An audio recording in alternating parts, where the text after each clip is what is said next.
आणि ब्रेकनंतर बातमी कोल्हापुरात नाही, बातमी बरीचशी धक्कादायक आहे। ज्येष्ठ साहित्यिक आणि लेखक कृष्णा किरवले यांची त्यांच्या राहत्या घरी हत्या करण्यात आलेली आहे। कोल्हापुरात नाही, मोठी बातमी कोल्हापुरातल्या म्हाडा कॉलनीमध्ये त्यांचा खून करण्यात आला, त्यांची हत्या झाली आहे। किरवले हे आंबेडकर चळवळीचे ज्येष्ठ कार्यकर्ते होते आणि अभ्यासकही होते आणि त्यात ज्येष्ठ विचारवंत कृष्णा किरवले यांची हत्या झाल्यामुळे संपूर्ण कोल्हापुरात आणि महाराष्ट्रात सुद्धा खळबळ उडाली आहे।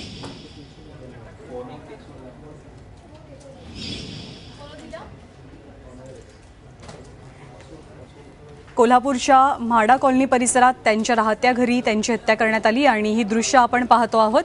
ही दृश्य आहेत त्याच परिसरातली की जेव्हा पोलिसांना ही बातमी कळली आणि आजूबाजूच्या नागरिकांनाही कळली आणि त्या सर्वांनी त्या ठिकाणी गर्दी केलेली होती। किरवले हे आंबेडकर चळवळीचे ज्येष्ठ अभ्यासक आणि कार्यकर्ते राहिले आहेत। रणजित माझगावकर आपल्या सोबत आहेत। रणजित, काय माहिती मिळते? खूप धक्कादायक बातमी कोल्हापुरात येते। निश्चितच ज्ञानदा, डॉक्टर कृष्णा किरवले हे आंबेडकरी चळवळीतले एक मोठे कार्यकर्ते होते आणि आंबेडकर चळवळीचे ते थिंक टँक म्हणून त्यांच्याकडे पाहिलं जात होतं। शिवाजी विद्यापीठामध्ये मराठी विभागाचे विभाग प्रमुख म्हणून त्यांनी काही वर्ष काम केलेलं आहे। एसएससी बोर्ड परिसरामध्ये म्हाडा कॉलनी परिसर आहे, या परिसरामध्ये त्यांचं निवासस्थान आहे आणि या निवासस्थानामध्ये आज दुपारी ही घटना घडलेली आहे। जेव्हा त्यांची पत्नी दुपारी त्यांना बोलवण्यासाठी खोलीमध्ये गेली त्यावेळी ते रक्ताच्या थारोळ्यात पडल्याचं त्यांच्या लक्षात आलं। त्यांनी पाहिलं आणि तात्काळ त्यांनी इतर नातेवाईकांना ही गोष्ट कळवली। ही माहिती कळताच आंबेडकर चळवळीतले असंख्य कार्यकर्ते आता या परिसरात पोहोचलेले आहेत। पोलिसांचा एक मोठा फौजफाटा या परिसरात पोहोचलेला आहे आणि या संपूर्ण घटनेचा तपास करत आहेत। रणजित, पोलीस काय अंदाज व्यक्त करतायत? हत्या हा खून नेमका कशामुळे झाला असावा? मला हे सर्व मी आता जे सांगतोय हे अंदाज आहेत। ऍक्च्युली कृष्णा किरवले हे दलित चळवळीतले एक मोठे कार्यकर्ते आहेत आणि अनेक ज्या राज्यामध्ये चळवळी झाल्या यामध्ये यांच्याकडून अनेक सल्ले घेतले गेले होते। आता आपल्याला माहिती आहे 2 वर्षांपूर्वी कॉम्रेड गोविंद पानसरे यांचा खून झालेला आहे।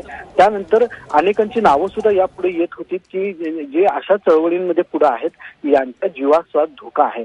त्यामुळे दलित चळवळीमध्ये एक मोठे नेते किंवा कार्यकर्ते म्हणून यांच्याकडे पाहिलं जात होतं।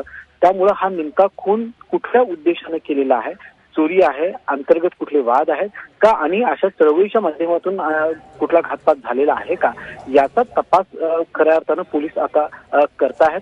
त्यामुळं खूप मोठ्या प्रमाणामध्ये इथं पोलीस फाटा आलेला आहे आणि सर्वतोपरी त्या सर्व पद्धतीने ते तपास करायला सुरुवात केलेली आहे। रणजित, डॉक्टर कृष्णा यांचं या संपूर्ण चळवळीमध्ये म्हणजे आंबेडकरांच्या चळवळीमध्ये योगदान कसं राहिलेलं आहे? खरं तर डॉक्टर कृष्णा किरवले हे ज्येष्ठ अभ्यासक आहेत, लेखक आहेत। अनेक पुस्तकं त्यांची आपण वाचतोय। आंबेडकर चळवळीविषयी एक मोठे अभ्यासक म्हणून त्यांच्याकडे पाहिलं जातं। मुळात ते प्राध्यापक आहेत। मराठवाडा विद्यापीठातून ते शिवाजी विद्यापीठामध्ये आलेत। त्यानंतर ते सुरुवातीला मराठी विभाग प्रमुख मराठी विभागामध्ये ते प्राध्यापक म्हणून रुजू झाले। त्यानंतर ते मराठी विभाग प्रमुख झाले।